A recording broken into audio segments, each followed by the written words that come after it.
我應該用棍子定係用摩擦仔？首先出現嘅係摩擦，正確嘅。呢個係一種塗喺皮膚表面嘅乳霜，功效非常強，非常有效。佢會俾呢一種冰冷嘅感覺，然之後由於佢同嗰啲受體嘅相互作用而產生溫暖嘅感覺。毫米，我想講嘅就係佢都確實好補計，我覺得佢同其他嘅有所唔同。係噶，佢能夠補充你所需嘅水分，學字咁擦拭佢。我中意佢唔會俾皮膚太乾，油膩。係嘅，咁呢對你嘅產品好正，太愛啦！我哋已經使用呢個好長時間啦，係嘛？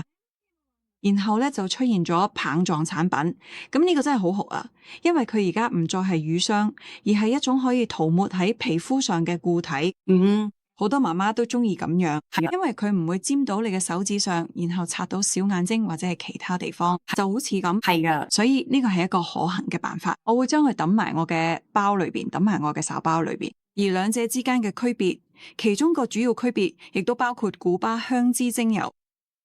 古巴香脂棒極辣，呢個亦都係一種非常有效嘅精油。